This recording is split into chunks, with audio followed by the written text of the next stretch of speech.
bienvenidos una vez más aquí a Mejor Cada Día. Estamos preparados, dispuestos para presentarles un tema que esperamos sea, como siempre, de su interés. Algunos expertos afirman que cada vez más los niños y los jóvenes crecen más inmaduros y con una escasa educación en sus pautas de conducta social, lo que podríamos llamar tal vez buenos modales. ¿Sabemos los padres inculcar en nuestros hijos esos comportamientos adecuados? ¿Creen ustedes que les estamos ayudando a desarrollarse y a madurar? Vamos a ver qué consejos nos da nuestra invitada de hoy para lograrlo. Muy bienvenida, Cristina Sánchez, profesora, educadora infantil en el Colegio Adventista de Sagunto. Muy bienvenida, ¿qué tal? Buenas, muy bien. Bueno, pues antes de comenzar a hablar con nuestra invitada, vamos, como siempre, a ver qué opinan ustedes en esa sección Opinión Pública. Actualmente, con el relativismo que existe en la sociedad, es muy difícil decir qué es la educación correcta, porque hay una confusión social. Pero sí que existe lo que llamamos un principio, los principios que son los modales y la moralidad. Y un 50%. Pues en términos generales yo creo que no, porque vivimos en una sociedad que todo vale y hasta inclusive los padres a veces, como todo se lleva y todo vale y es la moda de ahora, no corrigen bien a sus hijos. En cierto modo sí, pero en cierto modo no. ¿Por qué? Porque muchas veces el comportamiento, la manera de educarlos en casa no es lo que ellos exteriorizan. Más bien ellos intentan parecerse a sus amigos y no siempre el comportamiento exterior de sus amigos está en correlación con el que reciben en casa. Creo que sí, que hay madurez actual, pero no hay dirección realmente clara por este relativismo. Pero yo creo que hay una buena voluntad que se puede hacer. Yo creo mucho a los jóvenes. Creo realmente que efectivamente no todos han tenido esta oportunidad porque depende del ambiente familiar, pero sí que creo que existe jóvenes majos aún que van a hacer el futuro para poder hacer algo mejor. Es verdad que la sociedad va en peor, pero confiamos en que ellos pueden hacer algo, ¿no?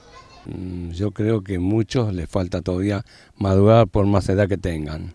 Es diferente, no puedo yo ahí decir si era mejor o peor, simplemente que es diferente. Siempre se dice que la etapa anterior ha sido mejor que la presente. No creo que esto sea cierto. Creo que cada etapa es prácticamente igual en el tiempo. Lo que pasa es que nuestros niños, nuestros jóvenes, en esta época tienen mucha mayor información que hace algún tiempo atrás. Yo creo que los padres es el primer lugar, porque solamente los tutores oficiales. No podemos dudar que la familia tiene la obligación de transmitir estos valores. Yo creo que las escuelas es la continuidad, es lo que ellos pueden hacer. Lo que pasa es que creo que hay un problema actualmente que los padres han olvidado su compromiso en la educación de sus hijos y quieren delegar nuevamente, digamos, sobre los maestros de la escuela, lo cual creo que en primer lugar no es correcto. Y segundo lugar, no es el plan efectivamente de la educación. Yo pienso que de las dos partes, tanto del padre como de la madre. Y en el colegio también depende que los maestros den ejemplos. De las dos cosas. El enseñar buenos modales creo que es un ámbito general. Debe corresponderse lo que ven en casa con lo que ven en la escuela. Esto les hará tener las ideas claras. Depende de lo que le llamamos castigo. Castigo físico nunca. Pero sí que podemos realmente, digamos, la educación nos obliga realmente a corregir. Y corregir es realmente ayudar al niño a entender qué es el bien y el mal. Y tiene que hacer una diferencia entre ambos. Por lo cual yo creo que más que castigo, educación, transmisión de valores, indicando realmente el camino en el cual se encuentra el niño, que debe rectificar. Eso realmente es la base de toda educación. No es tanto la violencia, más bien realmente, digamos, la instrucción. Si el niño ha hecho daño a otro, es lógico. Y después el cargo que le pueden dar, y bueno, sí, para que aprenda. Me siento mal de castigarlos, pero a veces es necesario. Pues me siento más tranquilo. ¿Por qué razón? Porque creo que un castigo hecho a su medida y en el tiempo debido puede evitar males mayores a medida que los niños vayan creciendo. Como siempre, interesantes sus respuestas. Vamos ahora, si les parece, a hablar un poquito con nuestra invitada. Cristina, vamos a comenzar hablando acerca de la madurez de los niños. ¿En qué sentido los hábitos de autonomía infantil son importantes para un buen desarrollo? Bueno, nunca se puede generalizar, en cada niño es de forma diferente, pero evidentemente en todos los niños desde el nacimiento, cuando los papás ya empiezan a inculcar esas pautas madurativas, es lo que en un futuro les va a formar como personas responsables, no solamente social, sino también familiar y emocionalmente. Muy importante, entonces. Vamos a comenzar, si te parece, hablando un poquito de la madurez de los niños. ¿En qué sentido los hábitos de autonomía infantil son importantes para ese buen desarrollo? Bueno, poco a poco el niño, a medida que va adquiriendo los hábitos personales, primero en casa, se siente independiente y adquiere una autonomía que le ayuda a impulsar, a querer aprender otras cosas, a querer aprender a cada vez ser más autónomo. Esto es importante porque luego esa autonomía no solamente se va a quedar en la casa, sino que se va a proyectar en el colegio cuando empiece y en otra serie de circunstancias de su vida social. ¿Qué grado es el que debemos esperar en la infancia en cuanto a este aspecto de la madurez? No se puede generalizar siempre porque hay que tener en cuenta cada nivel madurativo de cada niño, pero evidentemente hay una serie de pautas a nivel, por ejemplo, de su autonomía en su higiene, de su autonomía en cuando empieza a comer, que los papás deben educar. Lo que sí que quiero aclarar es que es algo que se debe educar desde casa, es algo que no va a aprender el niño por sí solo. Hay ciertas cosas que serían innatas, que podrían aprender o por imitación, o innatas, pero realmente debe haber un aprendizaje desde casa. Por ejemplo, desde que el bebé ya es capaz de decir mamá, papá, el decir gracias no lo va a aprender así porque así, sino que hay que enseñárselo. El coger la cuchara correctamente para comer, hay que aprender, hay que enseñárselo. Y es una forma de ir progresivamente incorporando dentro de su autonomía esas pautas a medida que va creciendo. Tal vez podríamos hacer un poquito una reseña en eso de desde casa, porque si bien es cierto que desde la escuela también les enseñáis muchas cosas, hay cosas que tienen que venir desde casa. Sí, evidentemente lo que es el primer contacto de educación con su autonomía es la casa. Es la casa, son los padres, son las personas que forman, digamos, su relación familiar y realmente es la imitación primero hacia esas personas lo que va a empezar dentro de su aprendizaje de su autonomía. ¿Y qué pasa, por ejemplo, si al niño le exigimos un nivel de autonomía o un nivel de madurez superior al que se espera para su edad? Evidentemente, un niño que no puede realizar ciertas tareas porque le estamos exigiendo algo que es inapropiado para ese niño, lo primero que va a sentir es una frustración, una incomprensión, no va a entender. Seguramente va a afectar incluso en sus emociones, en su estado de ánimo, porque realmente él no comprende qué le estamos pidiendo. En ese sentido es así. En el sentido positivo es al revés. Incentiva el aprendizaje, incentiva la motivación para aprender otras cosas nuevas. Y en ese último sentido, ¿qué ocurre si no le exigimos ni siquiera un mínimo al niño de autonomía mínima? Claro. Y eso lo hacemos todos nosotros. Y no lo hacemos todos nosotros. Normalmente lo que ocurre es que pierden el interés, piensan que ellos no pueden, no son capaces de hacer ciertas cosas que son rutinarias y entonces hay una desmotivación. Con lo cual eso ocurre también a lo que es aprendizajes de otro tipo, sean escolares, sean de aprendizajes a otras áreas. Es muy importante que los papás desde casa seamos capaces de dedicar un tiempo a enseñarles. Evidentemente ellos necesitan a veces más tiempo de lo que nosotros a veces les damos, porque por nuestras prisas, por la sociedad, porque tenemos que ir al trabajo, no preveemos que el niño, pues por ejemplo, te pongo un ejemplo, tenga su ropa preparada con antelación para que tenga suficiente tiempo y él sea capaz de hacerlo por sí solo, ayudándole primero, pero posteriormente el adulto ya retirándose y dejándole que sea él solo el que lo llegue a hacer por sí mismo. ¿Crees, Cristina, que debemos forzar o comparar al niño con otros para lograr esa autonomía de una forma más rápida? Pienso que es un error. Pienso que es un error, no solamente como padres el comparar con otros hijos que ya son mayores o incluso que es más pequeño y al mayor quizá pues tiene una madurez más lenta o le cuestan más ciertas habilidades, sobre todo físicas, porque a veces la motricidad en un niño y en otro es diferente, Me estoy refiriendo sobre todo a aquellas autonomías que tienen que tener de ponerse ropa, calzado, lavarse los dientes. Hay que reservar la individualidad para cada uno de los niños. Muchas veces es inevitable comparar. Siempre que sirve para una motivación, porque existe una motivación en ese niño de querer ser como el mayor, puede ser positivo, pero siempre que lo hagamos como una comparativa negativa, porque tú no eres como tu hermano, no lo haces tan rápido, él a tu edad ya lo sabía hacer, esas, digamos, frases que van calando como losa están en realidad haciendo que el niño no tenga las ganas de por sí solo aprender. Hay que tener en cuenta que los nenes, sobre todo en las primeras etapas de infancia, aprenden por tanteo-error. Tiene que muchas veces equivocarse para saber que ese no es el buen camino. Cuando yo estoy rectificando constantemente o poniendo a su hermano como ejemplo, cuando ese hermano ya lo ha conseguido, no le estamos dando un buen ejemplo para que él sea capaz de tener y mantener esa motivación suficiente para no desmotivarlo y que él sea capaz de conseguirlo por sí mismo. Eso es importante tenerlo en cuenta. Me gustan mucho los ejemplos, cuando nos pones algún ejemplo, porque eso nos lo hace más gráfico. Por ejemplo, valga la redundancia, una forma o una frase que tú nos recomendarías en plan positivo. Muy bien, por ejemplo, estamos siguiendo con el tema de la vestimenta o de la comida, que suelen ser los dos temas que más problema nos dan a las mamás desde casa, tanto por el tiempo o porque a veces se entretienen más. Pues es decirle, ayer no te salió, pero fíjate que hoy lo has conseguido, hoy lo has hecho muy bien, estoy orgullosa de ti, creo que pronto lo vas a conseguir. Eso estimula al niño a que al día siguiente, siempre que tenga sus cosas bien preparadas, piense, esta vez lo voy a conseguir, hoy voy a ser capaz. Y además, cuando siempre le damos ese estímulo positivo, estará preparado y dispuesto a qué más puedo conseguir.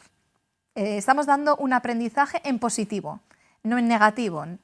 Muy importante, muy importante. Vamos a tomar nota en la práctica de eso. ¿Cómo podemos un poquito facilitar, yo creo que esto va en relación con esto que te he preguntado, cómo podemos facilitar la autonomía de nuestro hijo de la forma más pedagógica posible? Bueno, lo primero es con el ejemplo. Ajá. Evidentemente, la primera reseña que tiene un niño de aprendizaje es la casa. La casa, los adultos, sus papás, por supuesto, y todo lo que ellos hacen. Entonces, cualquier cosa, cualquier gesto, no solo verbal, gestos también, ese lenguaje no verbal que a veces utilizamos y creemos que no se entera el bebé, que no se entera el niño de 2, 3, 4 años, ellos están haciendo un aprendizaje de imitación. Y luego un buen día, cuando menos lo esperamos, porque suelen ser muchas veces pues, imprevisibles, sueltan esa frase, esa palabra, esa expresión que no deseamos delante de quien menos lo esperamos. Y no es que se le ha ocurrido a ese niño, es que lo ha imitado y está esperando ver esas reacciones. Luego hay que tener muy presente que lo primero es la imitación en casa. Luego nosotros debemos ser un buen ejemplo en lo que queremos que el niño consiga. ¿Qué queremos que consiga el niño? ¿Cómo queremos que sea nuestro hijo? Pues vamos a darle ese ejemplo para que lo vaya consiguiendo así. Cuando nosotros queremos que hagan las cosas de una determinada forma, les explicamos que queremos que lo hagan así, pero nosotros hacemos lo contrario, lo más probable es que los niños se queden con lo que decimos o con lo que hacemos. Pues normalmente entran en conflicto, entonces tienen que averiguarlo por sí mismos si no se lo aclaramos, porque si no le decimos, perdona, ha sido una equivocación, me he equivocado, no debemos decir esto en cuestión de una palabra o de un gesto, ellos van a intentar saber cuál es lo correcto. Claro. En el niño tiene una necesidad innata de hacer lo correcto. Muchas veces somos los adultos los que entramos en generarles a ellos conflictos y dudas de qué es lo que deben hacer. Entonces ellos deben de alguna manera probar qué es lo correcto. Ahí aparece esa palabra fea que a veces no esperamos y entonces saltamos de una manera no adecuada con lo cual estamos reforzando. Entonces, cuidado. El adulto puede decirle al niño, me he equivocado, eso no es correcto. De esa manera le estamos dando el patrón que queremos para él que sea correcto. Y él podrá hacerlo de una manera más coherente, porque sabe que el adulto también se equivoca, al igual que él. Y eso mismo no le crea una frustración o una desmotivación. Y sabe que siempre puede equivocarse también y retomar ese camino correcto al que debe llegar. Muy interesante. Cristina, ¿debemos estimular esa autonomía del niño mediante premios y castigos? Sí, pero cuidado, hay que ser equilibrado. El niño tiene que comprender muy bien cuál es la dinámica. si nosotros queremos incentivar algo que le cuesta. Por ejemplo, el hábito de la higiene bucal, por la mañana, mediodía, por la noche, después de las comidas. Es posible y es positivo, pues, por ejemplo, establecer unas pautas donde los papás, pues con unas pegatinas, con un incentivo, siempre positivo, nunca un caramelo, siempre cosas positivas, que él sepa que puede llegar y donde vea cuál es el objetivo final que queremos conseguir, eso es positivo. Imagínate que al niño le damos una idea errónea de lo que queremos conseguir, siempre premiando a la mínima que hace algo. Cuidado, porque entonces el lenguaje que le estamos transmitiendo, el mensaje que vamos a transmitir es: cuando yo quiero que hagas una cosa bien, te daré un premio. El niño entonces hará solamente las cosas bien para recibir ese premio, no para aceptar esa pauta de buenos modales, buenos hábitos y demás. Cuidado, porque a veces los papás, sin querer, metemos mucho la pata, por así decirlo, en estas cosas, porque creemos que debemos incentivar todo. No, el niño debe saber que hay cosas que corresponden como una forma natural. El lavarse los dientes es natural, no todo tiene que tener incentivos. Solo aquellas cosas que nosotros queremos conseguir con ellos y que les cuestan o les son un poco más costosas para el niño, ¿no? Entonces siempre un pequeño incentivo en positivo. Parece un poco complicado, pero Sí. bueno, vamos a tomar nota de eso, Sí, reforzando sí. las cosas que les cuestan, ¿no? Exactamente. Y en cuanto a los castigos, Bien, aquí hay muchas opiniones, ¿vale? Tenemos la opinión del castigo fácil, esa torta rápida, ese chillido enseguida. ¿Qué ocurre con estos niños que reciben este tipo de castigo por no haber conseguido lo que les hemos propuesto o no haber sido capaz por sí mismo de adquirir esa autonomía que en ese momento le pedimos? El niño realmente lo que se siente es que no sabe hacer nada. Por otro lado, el mensaje que le estamos dando es que somos de mano fácil, con lo cual se habitúan, y un castigo que puede ser un azote a tiempo, y en mi opinión puede ser hasta positivo, no sirve en el tiempo para nada. Cuidado entonces, ¿qué mensaje estamos lanzando? Un castigo puede ser una privación de algo que le gusta cuando no ha seguido reiterativamente una pauta que hemos pedido, pero nunca cuando no le hemos dado un tiempo suficiente dentro de su madurez de conseguir algo que el niño puede hacer por sí solo. Debemos entender que nosotros somos los que tenemos prisa, poco tiempo, estamos estresados, necesitamos que consiga las cosas con mucha rapidez, pero ellos necesitan un tiempo. Eso es muy importante. Debemos invertir en tiempo con nuestros hijos si queremos que consigan las cosas en un principio, para que luego, después, de una forma normal, sin castigos muchas veces, simplemente con una motivación positiva, lo consigan. Primero ha costado un tiempo, pero después pues no va a necesitar tanto, digamos, la supervisión de un adulto, del refuerzo positivo, del castigo, porque son capaces de hacerlo y saben que lo están haciendo bien. Cristina, ¿cuál es tu opinión acerca del castigo físico? Hay padres que todavía lo utilizan. Mi opinión personal es que un castigo, siempre que sea como un último recurso, cuando ya el niño no entra, digamos, en los cánones normales de pautas de familia y demás, yo siempre he pensado que un azote a tiempo, bien entendido, es mucho más educativo que sentar al niño y darle una parafernalia de una serie de cosas a entender que el niño no comprende. ¿De acuerdo? Y de hecho hasta la Biblia habla que un azote a tiempo es educativo. Un azote, no un maltrato, ¿no? Exactamente. Un azote es un Ahora, toque de atención en el culete.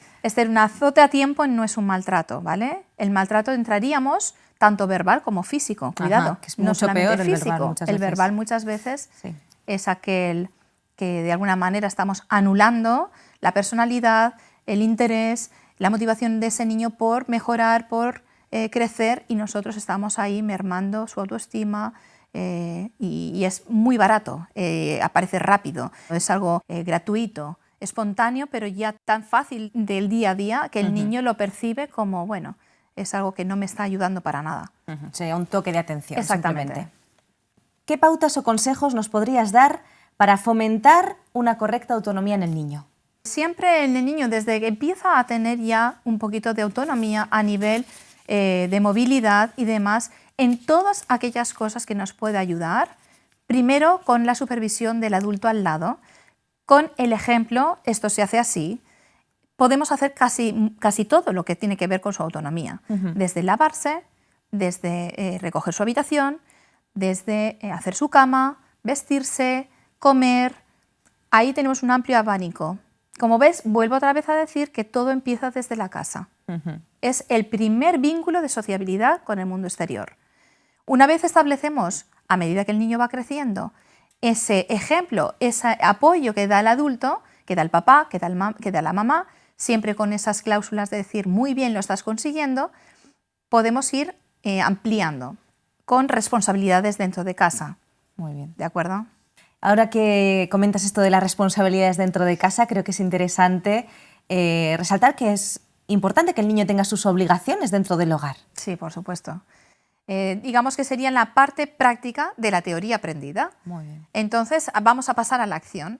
Si el niño ya ha aprendido conmigo al lado, ya es capaz de hacerlo por sí solo, debe tener una serie de responsabilidades para que vea que realmente eso que ha aprendido sirve para algo.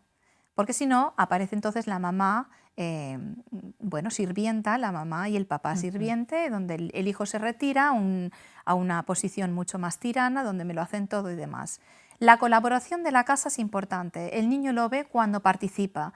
Si no, por mucho que le expliquemos, él no lo va a vivir. Todo tiene que partir de las vivencias. Por lo cual, un niño que vive lo que es la colaboración en casa, el poner la mesa dentro de sus posibilidades, depende de la edad que estemos hablando, vamos complicando esa serie de tareas. Pero, por ejemplo, lo que se refiere a su habitación, recoger juguetes, recoger su habitación, recoger sus cosas que estén mínimamente en un orden, y eso va a irlo complicando, es ya responsabilidad del niño una vez ya lo ha aprendido. Sentarse a la mesa correctamente, colocar ciertos utensilios de la mesa, es responsabilidad del niño una vez ya aprendido. Saludar, una serie de hábitos también que van incorporados a esas, pues, tareas que forman parte de toda la familia, ¿de acuerdo? Con lo cual, si volvemos a antes, existe esa imitación donde ve el niño que se le dan responsabilidades y cada uno de los miembros de la familia también cumple las suyas, con esa imitación y ellos aprendiendo que todos tienen parte de responsabilidad, vamos formando al niño en lo que será un adulto responsable en el futuro con su trabajo, con su familia y con sus relaciones personales con las personas. Imaginemos que no le damos al niño esas responsabilidades dentro del hogar, que todos lo hacemos los papás y los hermanos mayores. ¿Qué pasa con el desarrollo de ese niño? Pues que estamos sembrando una bomba de relojería que más tarde nos va a explotar seguramente con problemas, con muchos problemas, puesto que realmente aparecen pues, reacciones tiranas, reacciones no apropiadas hacia los padres, hacia las personas que forman parte de lo que es el hogar, y seguramente estamos estableciendo un mensaje negativo de lo que es la colaboración en casa, la colaboración con sus responsabilidades de qué debe hacer y qué no debe hacer, y estamos transmitiendo un mensaje de que los demás le servimos a él. Y eso, muy en extremo, será un tirano, será una persona exigente, y una persona exigente en casa con ese mensaje, si eso lo vamos aumentando y alimentando con el tiempo, en un futuro pues puede ser una persona que sea muy exigente con la pareja que conviva, con los hijos, en su trabajo sea muy déspota con sus empleados o con sus compañeros y sin embargo muy despreocupado con sus cosas, no hacia las cosas que le corresponden a él. Tal vez lo que más nos cuesta entender es que lo hagamos de una manera o de otra, estamos educando al niño. Sí, eso es lo que deberíamos dejar como una idea clara. Nosotros deberíamos tomarnos la educación como la enseñanza es una parte tan vital, tan primaria, tan desde los primeros comienzos, que cualquiera que piense que es algo que puede hacer solo esporádicamente está en un error. Es algo que es progresivo, que debe ser constante y que debe ser con mucha calma, con mucha paciencia y con mucha insistencia. Además, supongo, Cristina, que como educadora, aquellos niños que no han tenido esa educación primaria de la que estamos hablando en sus hogares, esas actitudes os las van a traer a las aulas, con todos los problemas que eso conlleva después. Sí, evidentemente nosotros ya en la escuela vemos y reflejado esto que a veces no se ha podido trabajar, no se ha trabajado bien desde casa. Y evidentemente esos nenes que sí que tienen los hábitos adquiridos, tú los ves como el aprendizaje es muy curioso, va mucho más rápido que en aquellos niños que no han tenido hábitos y pautas desde casa, desde su infancia. Esto que te estoy diciendo es muy importante, porque ya es, digamos, el primer reflejo de donde vemos que esa educación, esa enseñanza constante desde la casa está reflejándose en el mundo, digamos, exterior de lo que sería la casa, en el aprendizaje a otra enseñanza como es la curricular. A veces, Cristina, lo que nos cuesta es adecuar esas obligaciones a la edad del niño. ¿Nos puedes dar alguna recomendación? Bueno, evidentemente uno tiene que ser sabedor de qué cosas puede hacer un niño y qué cosas no puede hacer un niño. Los papás son bastante sabedores porque van viendo esa progresión progresiva y los educadores también. Pero evidentemente hoy en día existe muchísima información para aquellas personas que realmente no sepan o tengan dudas, estoy exigiendo demasiado, estoy siendo demasiado débil. Hay información, tanto ya en internet como en libros muy buenos, y desde, por ejemplo, las escuelas también se da una información. En libros, por ejemplo, en nuestro centro, digamos que incorporamos como una especie de escuela para padres, no solamente de reuniones y de entrevistas con los papás, sino también de biblioteca para los papás, sobre aquellos temas que vemos, por ejemplo, sea de autonomía, en el caso que estamos hablando ahora, o de relación con los papás o de disciplina. Les damos algunas pautas a través también de libros que nosotros consideramos que son importantes para ellos.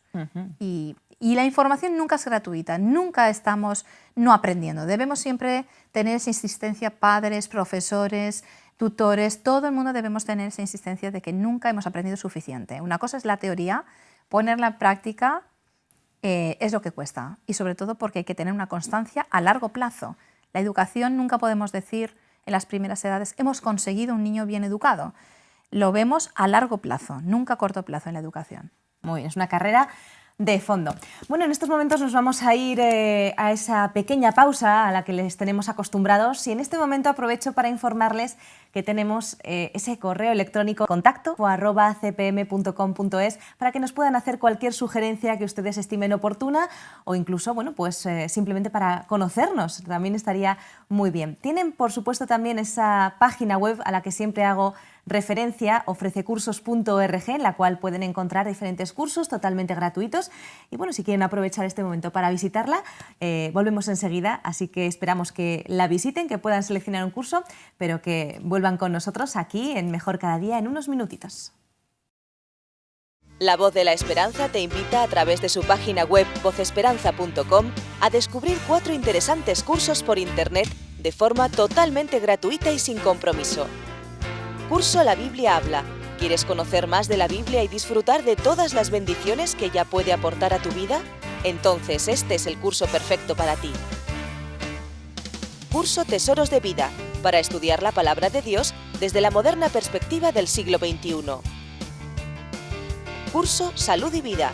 ¿Quieres aprender a disfrutar cuidándote? Entonces, ¿a qué esperas? Apúntate ya.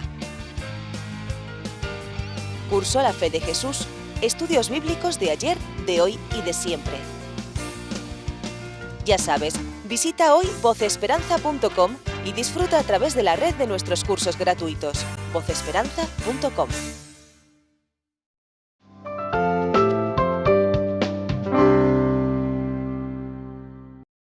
Seguimos aquí en Mejor Cada Día con todos ustedes, hablando hoy con Cristina Sánchez. Ella es educadora infantil en el Colegio Adventista de Sagunto, y estamos hablando de un tema muy interesante: la educación en el hogar de nuestros niños, la educación en esos modales, en esa autonomía. Cristina, hemos dejado la primera parte del programa diciendo que la educación es una carrera de fondo y que tiene que comenzar en el hogar. Las escuelas tenéis vuestra función, pero el hogar es muy importante. Me gustaría saber cómo ayudar a la autonomía de nuestros hijos. Sabemos que es muy importante también la colaboración en el hogar, que fomentamos una conducta incluso social adecuada en el marco de la familia. Es un trabajo que la familia tiene que hacer, es su responsabilidad.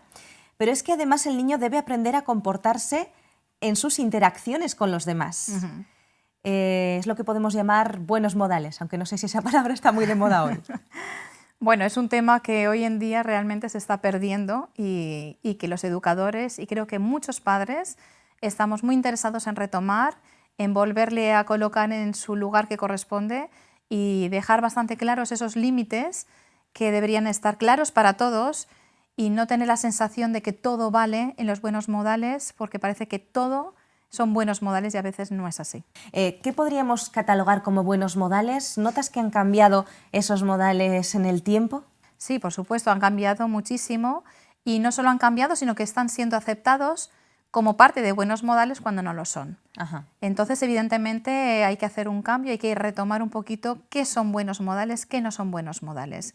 En el niño los buenos modales forman parte de su aprendizaje también. Un aprendizaje que los adultos debemos transmitir no solo diciéndole, sino también con el ejemplo, con la imitación.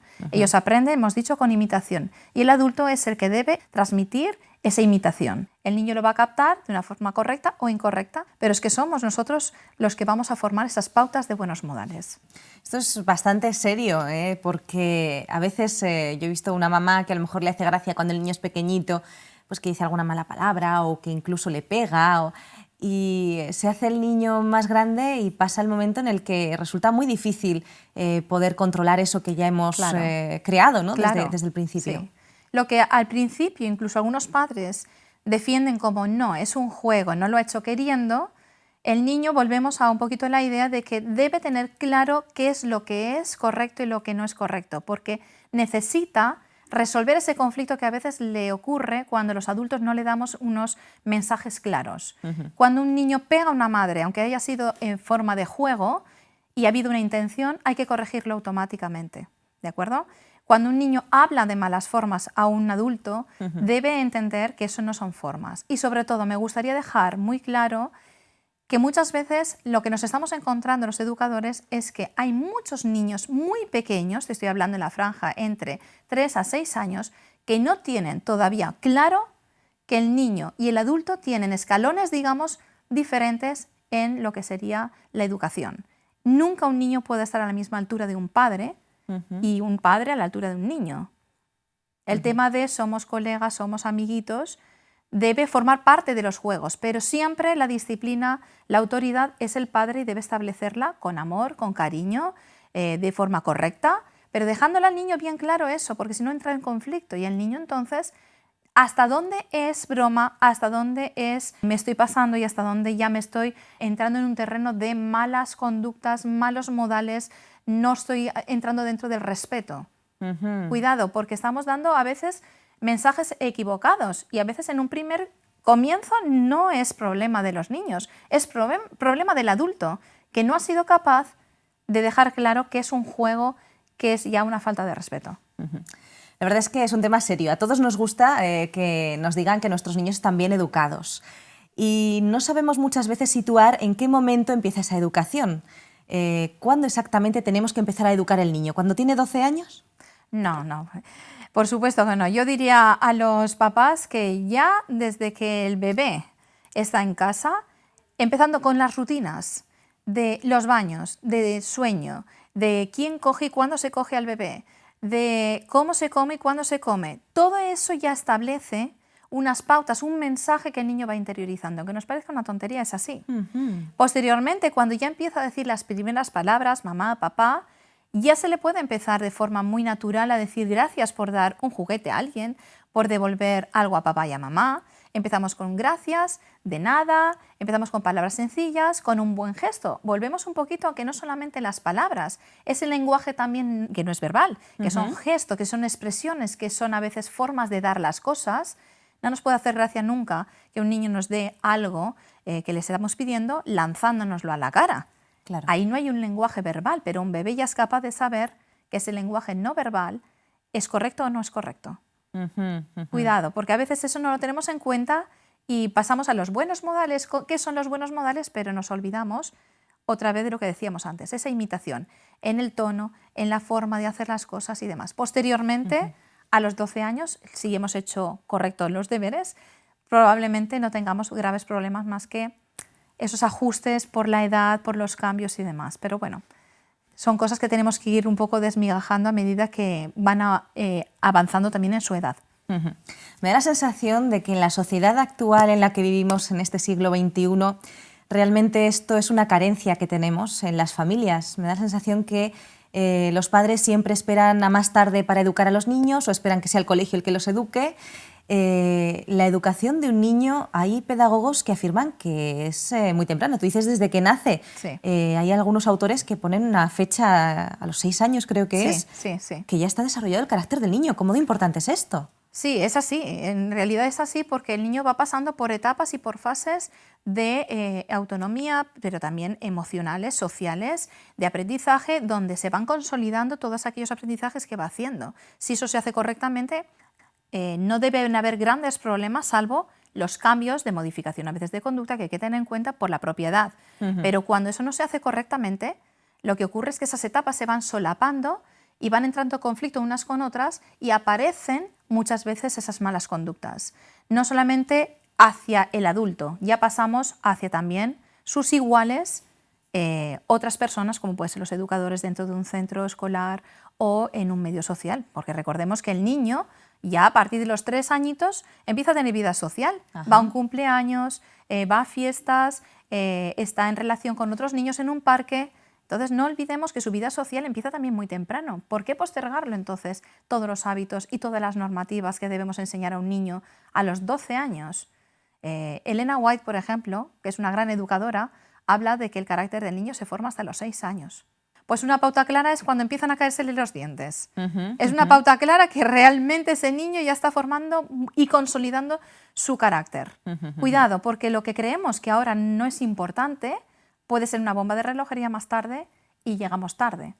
Si llegamos tarde tenemos que hacer un trabajo extra que ni al niño le va a gustar, a nosotros nos va a costar como padres y a los educadores nos va a complicar mucho la convivencia dentro de un aula, por abarcar un poco todos los medios que el niño realmente pues, interactúa, ¿no?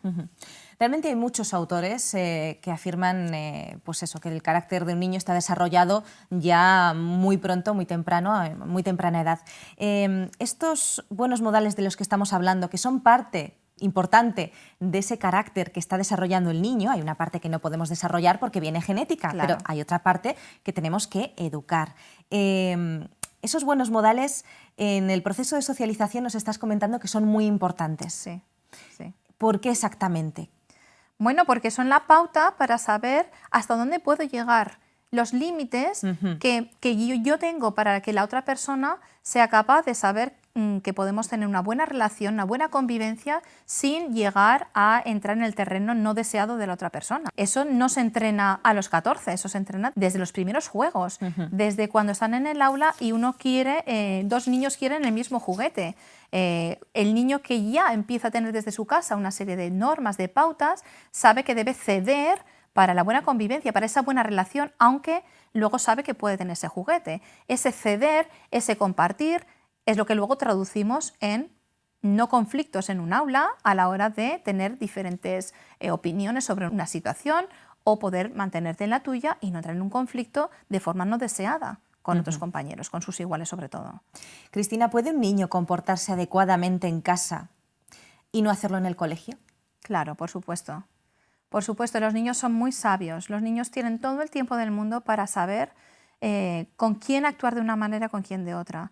Yo puedo enseñarle como padre, porque realmente esto se da más cuando un padre quiere ser muy formal, muy he cumplido las normas, muy cascarón, como llamo yo. El niño es perfecto, pero luego, a la hora de la verdad, cuando no tiene la figura del adulto, pierde los papeles.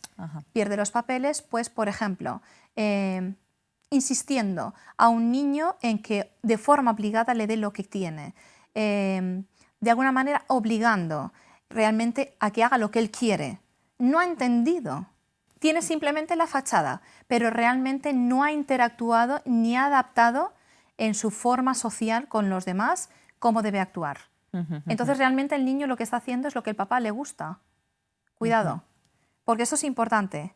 Y en la sociedad de hoy en día se valora mucho ese cascarón que acabo de decir. Mi hijo es correcto, fíjate, sabe decir hola, sabe decir gracias, pero luego sé que hay una persona a su lado y se ríe de ella. Cuidado, pongo ejemplos muy claros, pero que yo veo a diario. Que incluso los niños me cuentan, niños pequeños, porque yo vivo la etapa infantil más, que te cuentan. Pues se ha caído, pues déjalo, pues ya se levantará y no son capaces. Pero, sin embargo, cuando tú le das algo, te dicen muchas gracias, señor, correctamente. Cuidado, porque tiene que haber un equilibrio. tiene que haber una interiorización de esas pautas y esas normas morales que queremos que los niños aprendan. Tiene que haber un sentido de por qué lo hacemos, porque si no, se van a quedar con la fachada y cuando tengan que hacer la aplicación en su convivencia con los demás, no va a haber resultados positivos. Hay incluso conductas que llegan a ser graves para la convivencia en el centro escolar. Sí, por supuesto, y a veces muy duras y cada día más difíciles de resolver. Eso es así y lo vemos incluso ya cada vez cómo, digamos, ese tablón está bajando en edad a niveles de niños muy pequeños. Y eso pues dificulta la convivencia en lo que es la convivencia escolar, ¿no? En un centro escolar, en un medio donde tienen que convivir no solo adultos, niños, y bueno, donde el profesorado tiene que también marcar un poquito las pautas, ¿no? ¿Qué importancia tiene desde el hogar y desde el aula el explicarle al niño la razón por la que le estamos pidiendo que haga lo que tiene que hacer? O sea, está un poco esa diferencia entre aquellos padres dictatoriales que decían esto lo haces porque sí. Porque sí. O explicarle al niño esto lo haces porque Bueno, ¿Qué diferencia hay? Sí, yo quería aclarar un poquito oportuno? que en la etapa, sobre todo de primaria, de infantil, los niños tienen el deseo de hacer las cosas bien. No es que el niño no quiera hacer las cosas bien. Su primera impronta es querer hacer las cosas bien. ¿Por qué? Porque lo que espera es la valoración del adulto positiva. Ese reconocimiento de que él lo ha hecho bien. Entonces, eso es una ventaja para nosotros como educadores, pero también como padres. Debemos aprovechar eso. Entonces, el niño tiene que aprender desde el aula, con esas pautas que damos los profesores, cuáles conductas son las que esperamos de ellos y cuáles no. Una vez el niño ya es capaz de saber que estamos en esa disposición, después la explicación viene en el día a día, ¿de acuerdo? Dependiendo de la edad. No podemos hacer un baremo normal para todos igual, sino que dependiendo de la edad estableceremos una serie de normas que sí que debemos explicar hasta dónde esperamos que el niño sea capaz y cuáles serían las que traspasan, digamos ya, esa línea de lo no correcto. Los niños son muy hábiles, muy capaces para conseguir rápidamente adaptar lo que esperamos de ellos a su vida cotidiana. El adulto ya estamos metidos en un mundo mucho más de entresijos y de cosas que nos ocupan mucho tiempo, pero el niño realmente, su mundo, esto forma parte de su mundo. Con lo cual ellos son rápidos, son hábiles y además, lo que decía antes, tienen luego, si tienen el reconocimiento positivo en un mensaje que ha sido correctamente explicado, ellos van a reaccionar de forma positiva y de forma correcta. Un ejemplo podría ser ese niño que no se quiere comer las verduras y el papá dice, te lo comes.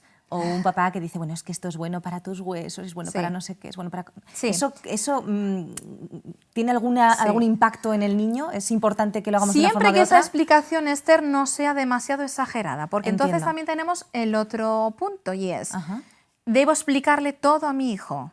Ya. Y entonces cada acción que debe aprender se convierte en un máster, donde yo le pongo los puntos, la introducción, el desarrollo, y realmente el niño solamente quiere saber por qué se las tiene que comer. Y simplemente tenemos que adaptar ese mensaje a la edad que tiene. Pues en un niño pequeño le tendríamos que explicar que todas las verduras tienen vitaminas diferentes que necesitan para el desarrollo de su cuerpo y que todas, de hecho, pues por ejemplo podemos aplicar, tienen un color diferente porque son necesarias, unas para la vista, otras para tal. Podemos hacer incluso juegos con este tema. En los más mayores es más fácil.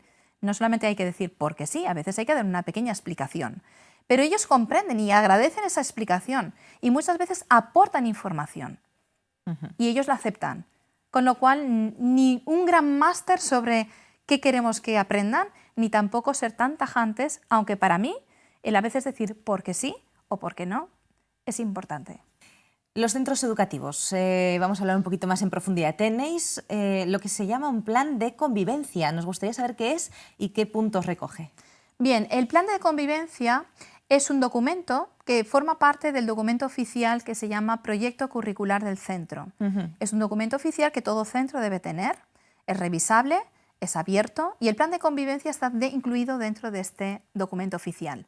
Asimismo, lo que sería el documento de plan de convivencia de todo centro también es un documento abierto, modificable, evaluable y que se tiene que revisar periódicamente.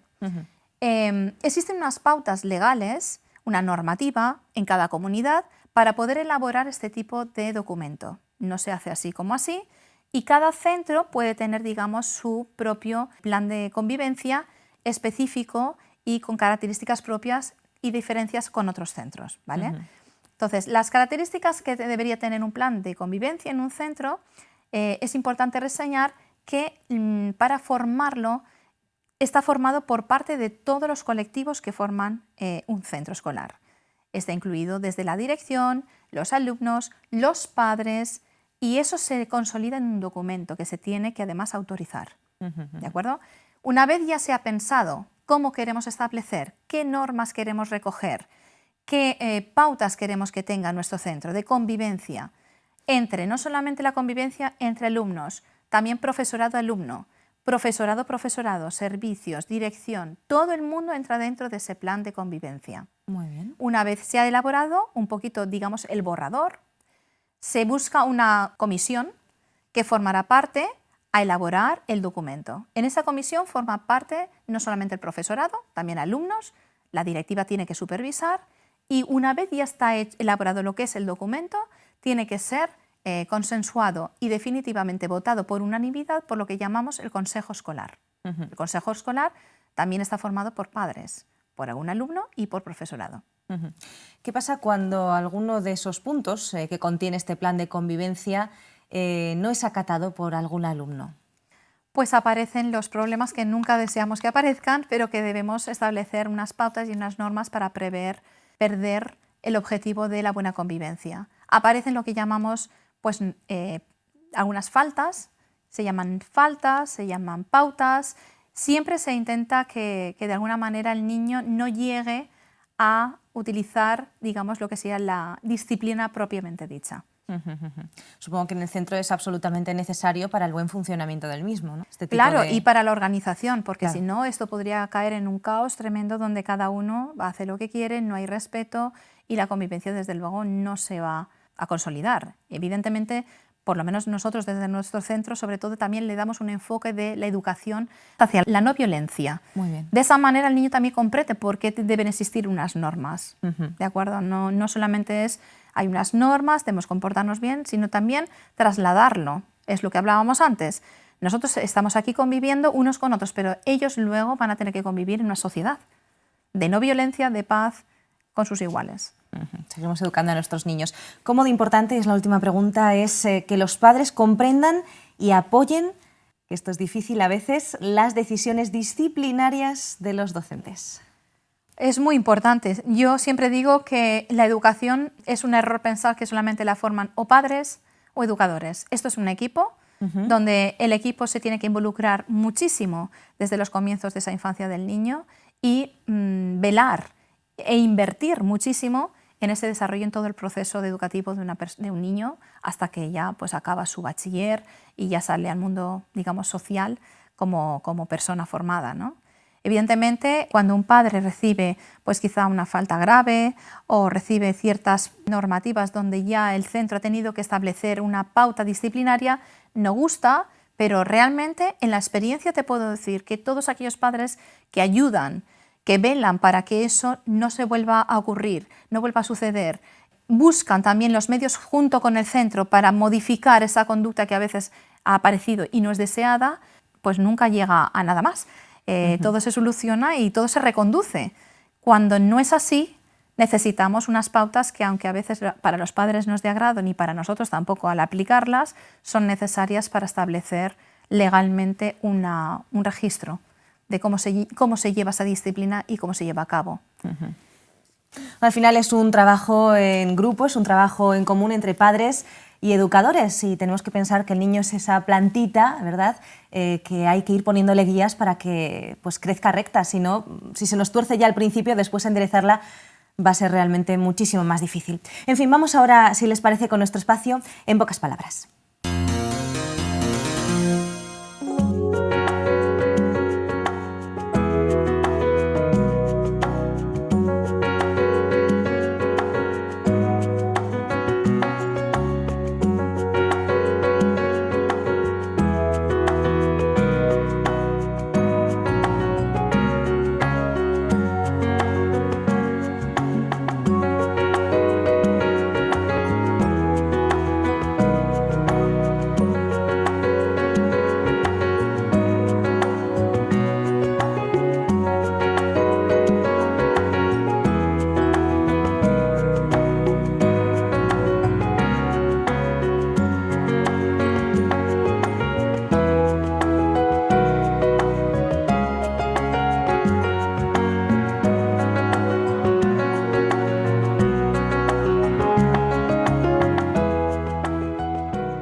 Tras nuestro habitual resumen de las principales ideas del programa, vamos, como siempre, a nuestro espacio Segunda Opinión, en el que tenemos un tema relacionado con la educación de los niños. En este caso vamos a hablar de la responsabilidad de los papás en los hábitos alimentarios de los niños, también fuera de casa.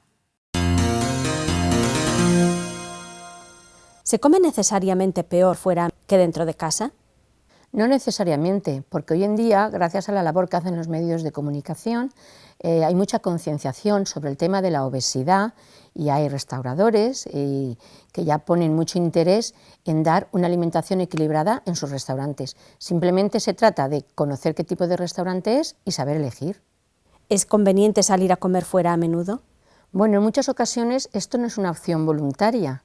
Hay un porcentaje alto de la población que está obligada a comer fuera de casa entre semana por motivos laborales o escolares. En cuanto a lo aconsejable de salir los fines de semana como tema de ocio, yo considero que es recomendable que sea como una celebración especial, que utilicemos el comer fuera de casa como una reunión familiar que queramos que sea un recuerdo en nuestras vidas, una vivencia particular, porque todos sabemos que lo que se hace de forma repetitiva acaba perdiendo su valor. Cuando estemos ante diversas ofertas de restaurantes, ¿por cuál es más saludable decidirse? Pues por los que tienen una cocina tradicional, casera, de lo que venimos denominando en la línea de la dieta mediterránea. También es importante conocer qué tecnología culinaria utilizan, en cuanto que es más aconsejable los alimentos cocinados mediante horno, parrilla, cocina al vapor, que utilicen pocas grasas en la cocción y en la condimentación de los alimentos. ¿Qué menús son los más saludables para pedir en un restaurante? Debemos fijarnos que para elegir el primer plato podamos elegir entre una ensalada o un plato de verdura. Como segundo plato, pues que haya la elección de un plato de legumbre, de arroz, de pasta o un poco de pescado, que siempre es más fácil de digerir que la carne. Y como postre, que tengamos la opción de poder pedir una fruta fresca, unos frutos secos o un zumo natural, evitando así utilizar alimentos que nos aporten demasiadas grasas. También sería interesante que en esos restaurantes pudiéramos incluso pedir medio menú, para no hacer un aporte de calorías excesivo en la hora del mediodía. ¿Son los menús infantiles los más recomendables para los niños? Pues no siempre, porque los menús infantiles limitan mucho a los niños la posibilidad de elegir por ellos mismos. Por otro lado, casi siempre están compuestos por un primer plato de pasta con tomate y un segundo de carne con patatas fritas, y el postre siempre suele ser un postre dulce, natillas, flan o helado. Entonces debemos darles a los niños la posibilidad de elegir más variedad y en los que entren a formar parte otros ingredientes. ¿Cómo podemos dar un buen ejemplo si ocasionalmente hemos acudido a un restaurante de comida rápida? Podemos dar varios consejos al respecto. En primer lugar, no debemos pedirnos las raciones extra grandes por el simple hecho de que valga un poquito más de dinero. Son calorías excesivas e innecesarias. En segundo lugar, como acompañamiento del plato principal, debemos pedir ensalada aderezada con aceite de oliva en sustitución de las tradicionales patatas fritas con ketchup y mayonesa. Y en tercer lugar, como bebida, es más aconsejable beber agua que en un refresco gasificado y azucarado. Como dato curioso, ¿de qué modo inciden los horarios laborales de los progenitores o el uso diario del coche en el peso de los hijos? Bueno, pues en varios estudios que se han ido realizando han llegado a unas conclusiones y se ha visto que cuando los progenitores tienen un horario laboral estable, se acude a comer a restaurantes tradicionales, hay como una programación. Cuando en concreto la madre dedica mucha importancia a su aspecto profesional en los momentos de la crianza de los niños, se ha visto que hay una predisposición a acudir a restaurantes de comida rápida. Los niños crecen con esa costumbre y la mantienen en la juventud y en la adolescencia. En cuanto a la distancia y los ratos que acuden los niños en vehículo durante el día, también se ha visto una correlación. Los niños que pasan más ratos en el vehículo de sus padres a lo largo del día también tienen una tendencia más clara a acudir a comer a restaurantes de comida rápida. Los que viven más cerca de sus casas, que acuden caminando a la escuela, tienen una tendencia a acudir a restaurantes tradicionales, puesto que están más acostumbrados a la comida casera. Pues sí que realmente es curioso. Muchas gracias, Rosa, por participar un día más con nosotros. Gracias a vosotros. Agradecemos esa segunda opinión y, por supuesto, damos las gracias también a nuestra invitada de hoy, Cristina Sánchez, educadora infantil del Colegio Adventista de Sagunto. Muchísimas gracias. Gracias a vosotros, es un placer siempre estar con vosotros. Y bueno, pues ya saben, nos despedimos, pero esperamos que el espacio haya sido de su agrado y que nos acompañen nuevamente el próximo programa aquí, en Mejor Cada Día. Hasta pronto.